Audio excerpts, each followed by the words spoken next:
Don't miss the Justin Kinner Show with Kev Nash, weekdays at 3 p.m. on Dayton's ESPN Radio, 1410 Wing AM. Listen, stream, and now watch. Search the Justin Kinner Show on Facebook to follow along.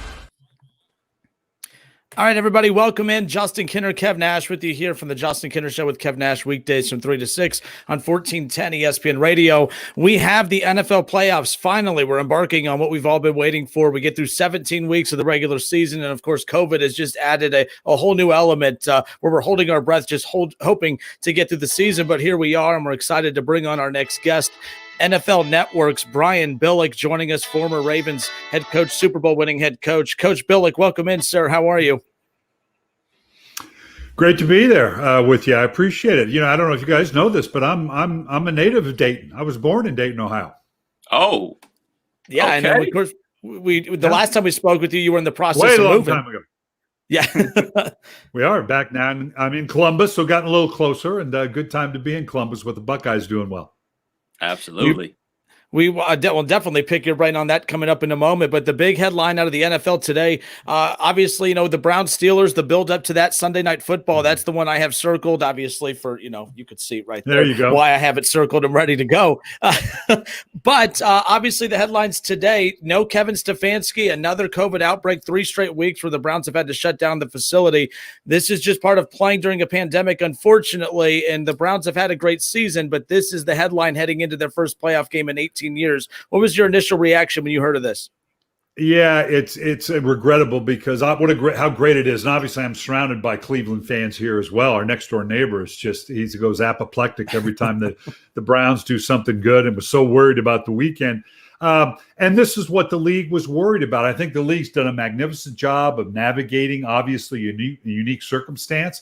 And it has challenged some teams and when people were available, hoping to avoid that once we got into the playoffs, that there was some separation, that wouldn't affect the playoff games. But that was probably a little over optimistic. And again, if that holds, it's just regrettable because it looks like a great playoff field.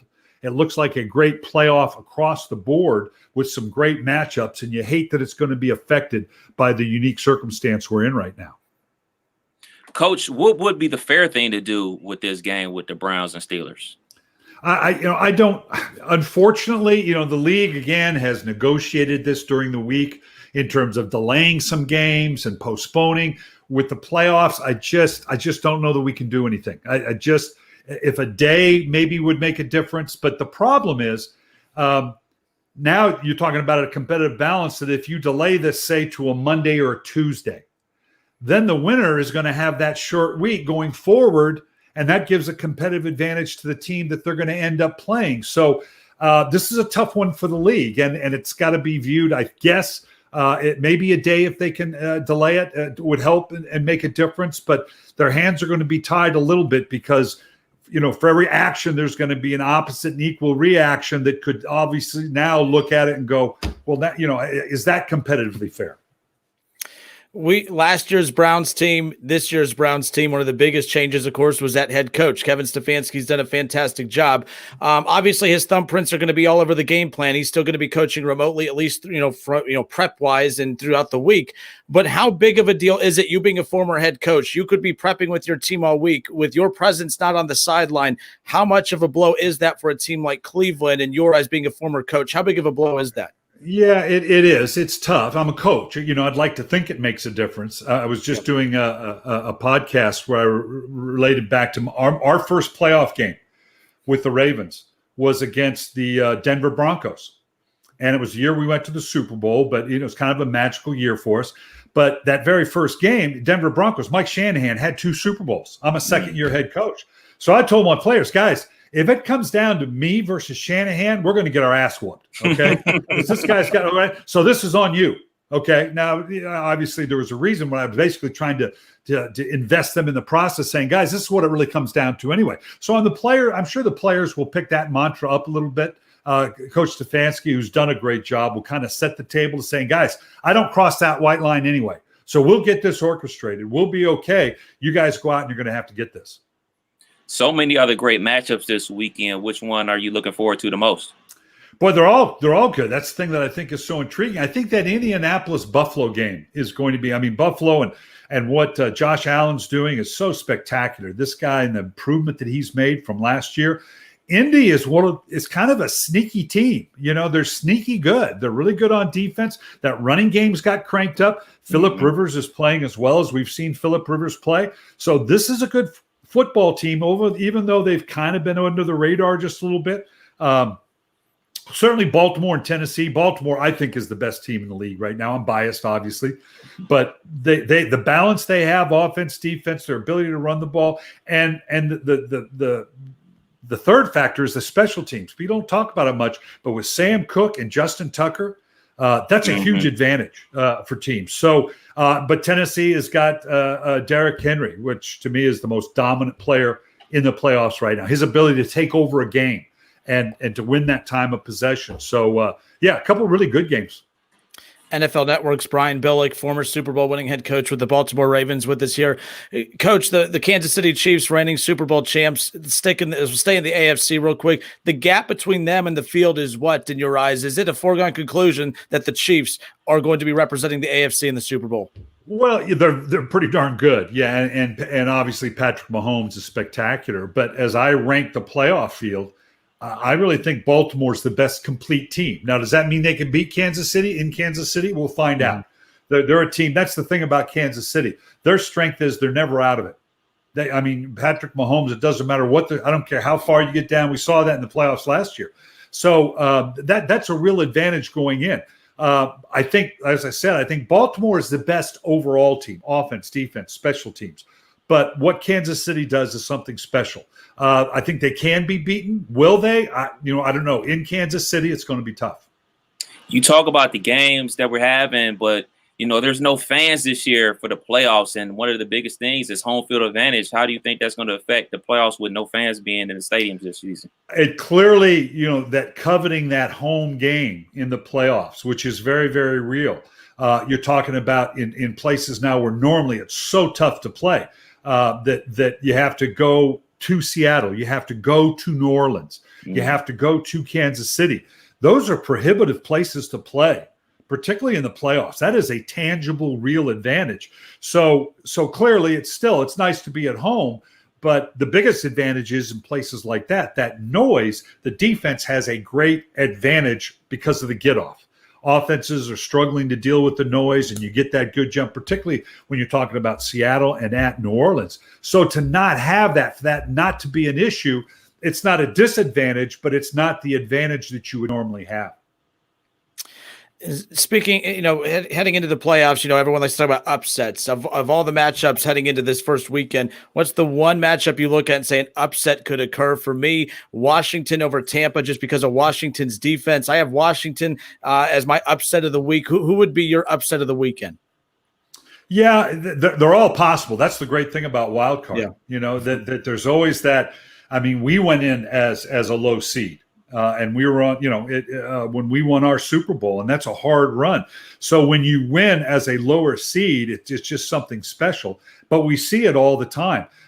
There's some great matchups. I think the biggest surprise to me, obviously, I think there are some. I don't know if Chicago can keep up with New Orleans. That would probably be my biggest surprise if Chicago were able to win. I think Washington's capable of keeping up with Tampa Bay. I think Tampa Bay matches up particularly well with them. And Tom Brady, if he gets the small ball going and with the big receivers down the field, I think the biggest potential upset could be the Rams in Seattle. I think Seattle's better. They're at home. Rams have been up and down. That quarterback situation obviously has changed, but that Rams defense is something special.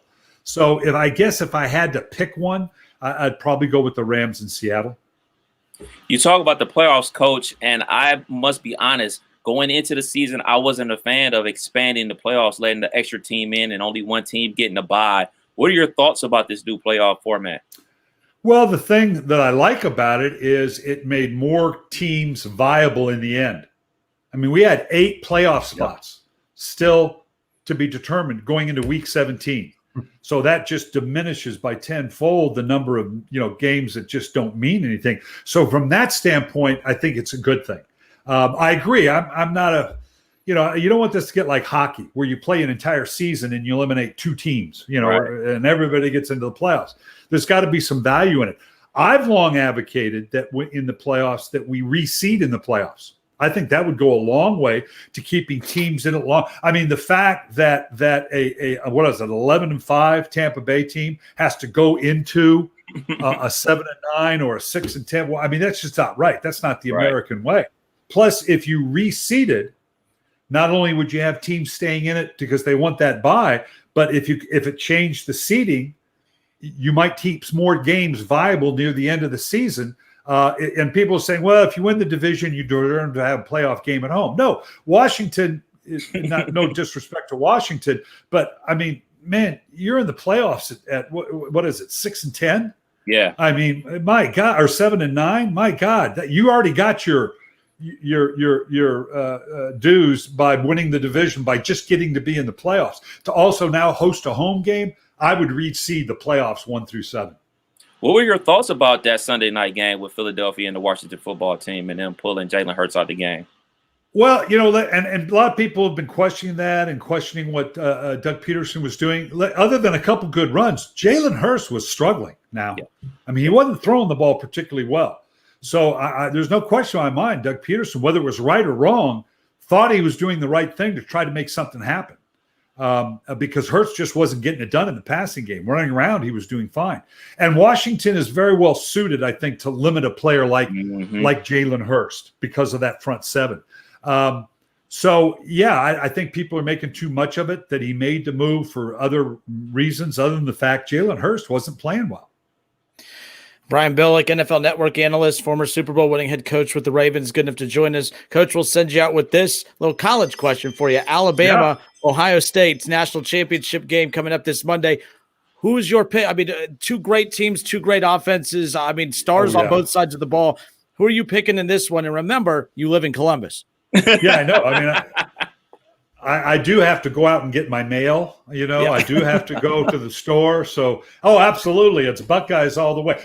My youngest daughter went to Ohio State, and I'm a native Ohioan, so sure, I'm pulling for the Buckeyes. Are they capable of this? Yes, they're a good football team, and certainly Justin Fields is a wild card. Now, having said that, Alabama's pretty darn good, and they can beat you in a lot of ways.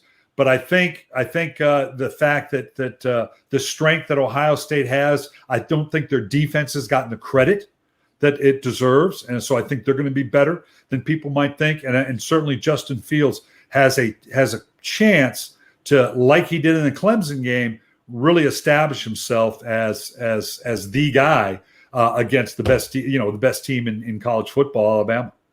Talk about him establishing himself. The Jaguar. I mean, if you're the head coach of the Jaguars, obviously Trevor Lawrence, everyone has been saying he was the number 1 pick 2 years ago for this year's draft. What can Justin Fields do in this game coming up to potentially pass him, or maybe even level it up to where both are just you can't lose with either? He can give you some pause to think, well, wait a minute here. It's interesting. I think the top 3 guys are the fact that they're so different, and they're like guys. I think Trevor Lawrence is a little Joe Burrow-esque, going, okay, so we can extrapolate that and think he can play that good. Certainly, Justin Fields, you could. I don't know that he's necessarily a Lamar Jackson. I don't know if he's that good an athlete, but certainly whether it's a Jalen Hurst or that type of player that can run around in that combination, and the young kid Wilson, to me, is a little like Justin Herbert. That's done so well with the Los Angeles Chargers. So, yeah, you're going to have to kind of decide who. This 3 pretty good choices. But yeah, I think with a good game against Alabama, I think there are some people. And again, the organizations will have to decide, well, what is it we think we want to be, and wrap themselves around any one of these guys. And you could be doing pretty good. All right. Brian Billick, NFL Network analyst, thank you so much for your time. Welcome back to Ohio, and take care. Sir. All right. Thanks, Coach.